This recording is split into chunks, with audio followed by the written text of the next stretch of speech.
Assalamualaikum warahmatullahi wabarakatuh. Kami dari kelompok 2 Praktikum Teknologi Sediaan Steril ingin memaparkan materi tentang CPOB obat tetes mata. Berikut penjelasannya. Baik, perlu kita ketahui apa sih sediaan steril?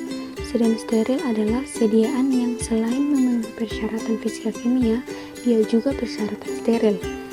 Nah, steril berarti bebas mikroba, dan sterilisasi adalah proses untuk mendapatkan kondisi steril. Nah, untuk pembuatan produk steril ini, dia hendaklah dilakukan di area bersih. Dengan memasuki area ini, hendaklah melalui ruang penyangga udara untuk personel atau peralatan dan bahan. Area bersih ini dia hendaklah dijaga tingkat kebersihannya sesuai dengan standar kebersihan yang ditetapkan dan dipasok dengan udara yang telah melewati filter dan efisiensi yang sesuai. Nah, di sini ada kategori kelas kebersihan. Kelas kebersihan ini ada terdiri dari 4 kelas. Yang pertama itu kelas A, di mana kelas A ini dia zona untuk kegiatan yang berisiko tinggi, misalnya zona pengisian, wadah tutup karet, ampul dan fil terbuka, dan penyambung secara aseptis. Umumnya kondisi ini dia dicapai dengan memasang unit aliran udara laminar atau laminar airflow di tempat kerja. Sistem udara laminar hendaklah dia mengalirkan udara dengan kecepatan merata berkisar 0,36 sampai 0,5 meter per detik, atau dia nilai acuan pada posisi kerja dalam ruang bersih. Dan untuk kelas B, dia untuk pembuatan dan pengisian secara aseptis. Kelas ini adalah lingkungan latar belakang untuk zona kelas A. Dan untuk kelas C dan D, ini dia area bersih untuk melakukan tahap proses pembuatan yang mengandung risiko lebih tinggi. Di sini ada tabel sistem tata udara untuk kelas kebersihan. Bisa dilihat pada tabel ada kelas kebersihan, kemudian ada ventilasinya. Untuk yang tabel kelas kebersihannya itu ada kelas A, kelas B, kelas C, dan kelas D. Kemudian ventilasinya itu ada bagian dari bangunan sesuai kelompok kegiatan dan tingkat kebersihan, kemudian ada suhunya, ada kelembabannya, ada efisiensi saringan udara akhir, kemudian ada pertukaran udara per jam dan keterangan. Selanjutnya ada rekomendasi jumlah partikel di lingkungan produksi. Bisa dilihat tabelnya. Untuk yang kelas A, non operasionalnya itu lebih dari 0,5 nanometer dia 3520, dan lebih dari 5 nanometer dia 20. Yang operasional itu sama dengan non operasional untuk kelas A. Kemudian kelas B lebih dari 0,5 nanometer dia 3520. Untuk yang lebih dari 5 nanometer dia 29. Kemudian yang operasional lebih dari 0,5 nanometer dia 352.000, dan lebih dari 5 nanometer dia 2900. Untuk yang kelas C lebih dari 0,5 nanometer 352.000, lebih dari 5 nanometer dia 2900.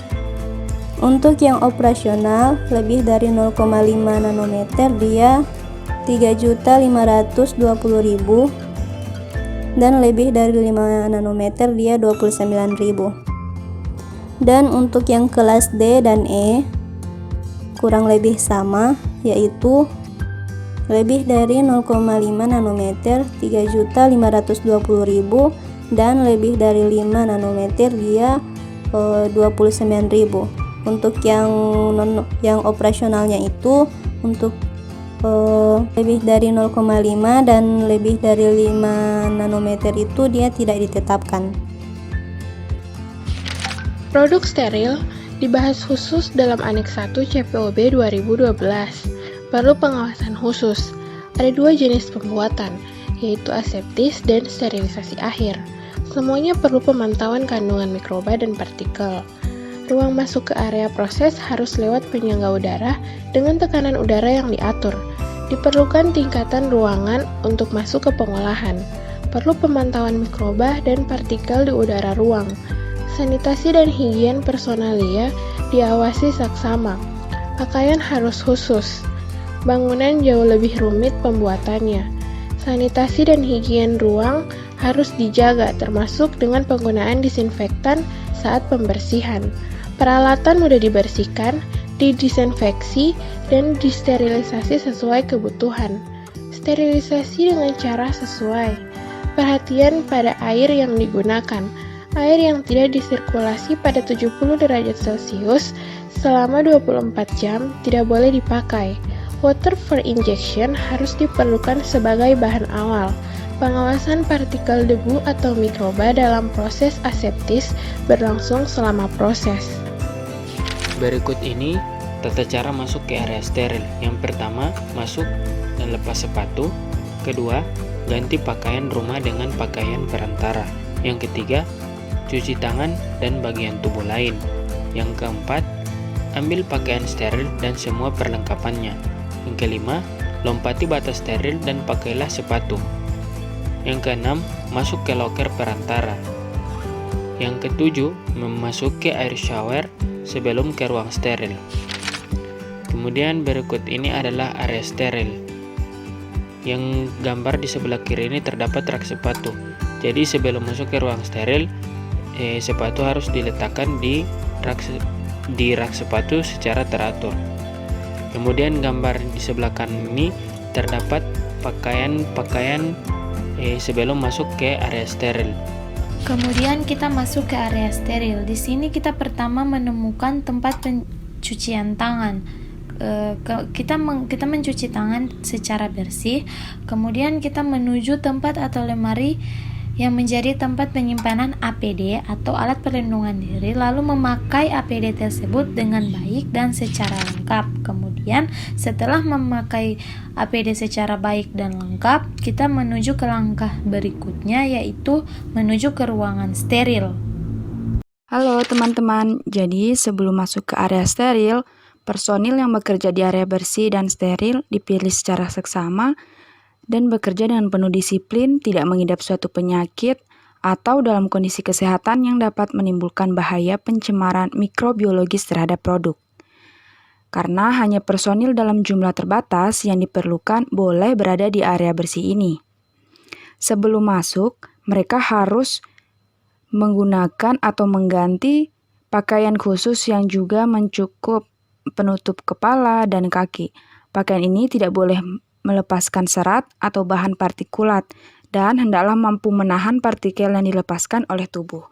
Nah, untuk ruangan steril adalah suatu tempat yang disiapkan secara khusus dari bahan-bahan dan tata bentuk yang sesuai dengan cara pembuatan obat yang baik.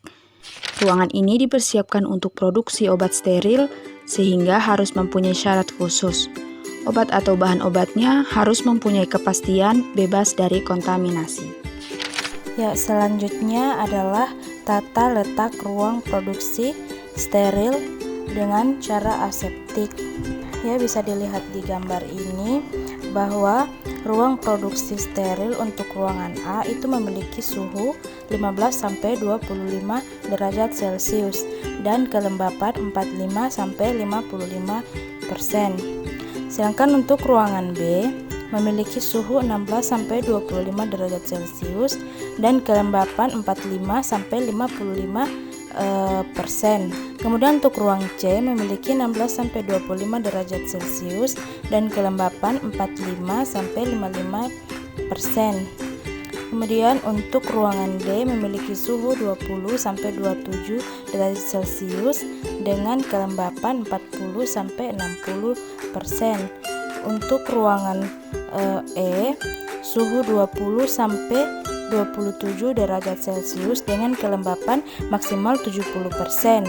Ruang F suhu 20-28 derajat Celcius dengan kelembapan yang tidak diklasifikasikan. Baik, selanjutnya adalah tata letak ruang produksi steril dengan proses sterilisasi akhir.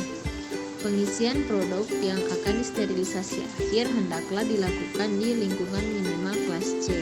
Penyiapan komponen dan sebagian besar produk yang memungkinkan untuk disaring dan disterilisasi hendaklah dilakukan di lingkungan minimal kelas D untuk mengurangi resiko kontaminasi mikroba dan partikulat. Nah, berikutnya adalah beberapa sediaan steril tetes mata. Yang pertama adalah larutan obat mata. Larutan obat mata menurut Farmakope adalah larutan steril, bebas partikel asing, merupakan sediaan yang dibuat dan dikemas sedemikian rupa hingga sesuai digunakan pada mata. Sediaan mata merupakan produk steril, tidak mengandung partikel asing dalam campuran dan wadah yang cocok untuk digunakan pada mata. Larutan oftalmik adalah larutan steril basis lemak atau air dari alkaloid, garam alkaloid, antibiotik, atau zat lain yang dimasukkan ke dalam mata. Sedangkan menurut kodeks sediaan mata adalah larutan atau suspensi dengan pembawa air atau minyak steril yang mengandung satu atau lebih zat aktif yang dibutuhkan untuk digunakan pada mata. Jadi syarat sediaan tetes mata ini dia harus steril. Kemudian yang kedua, dia itu larutan jernih, bebas partikel asing dan serat halus. Kemudian dia harus isotonis dengan air mata. Bila mungkin dia isohidris dengan pH air mata. Isotonisnya itu dia 0,9% berat per volume NaCl. Rentang yang diterima 0,7 sampai 7,4% berat per volume, atau 0,7 sama dengan 1,5% berat per volume. pH air mata itu dia 7,4. Kemudian tidak iritasi terhadap mata atau untuk basis salep mata. Kemudian proses pembuatan sediaan tetes mata ini, pertama itu dia ditimbang semua bahan dengan kaca arloji sesuai dengan formula dan segera dilarutkan dengan menggunakan aquabides secukupnya. Yang kedua, jika terdapat beberapa bahan maka segera larutkan satu bahan sebelum menimbang bahan berikutnya. Masukkan semua bahan ke dalam gelas piala yang dilengkapi batang pengaduk dan ditambahkan aquabides hingga larut.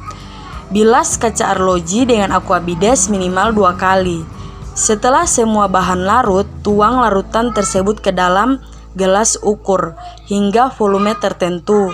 Di bawah volume akhir yang diinginkan, misalnya itu dia dibuat dalam larutan 100 ml, maka larutan dalam gelas diukur tepat 75 ml. Kemudian basahi terlebih dahulu kertas saring lipat rangkap 2 dengan menggunakan aquabides. Air pembasah ditempatkan dalam 1 Erlenmeyer. Saring larutan dalam gelas ukuran ke dalam Erlenmeyer bersih dan steril melalui corong dan kertas saring yang telah dibasahi. Bilas gelas piala dengan aquabides, tuang hasil bilasan ke dalam gelas ukur hingga tepat 25 ml dan saring ke dalam Erlenmeyer yang berisi filtrat larutan tersebut. Saring kembali larutan yang telah tersaring melalui saringan G3 ke dalam kolom reservoir. Pengemasan dilakukan sesuai dengan proses sterilisasi sediaan. Kemas botol atau vial dalam dos dan diberi etiket luar. Lakukan evaluasi mutu terhadap sediaan. Sekian pemaparan dari kami, lebih dan kurangnya kami mohon maaf. Wabillahi taufik wal hidayah. Wassalamualaikum warahmatullahi wabarakatuh.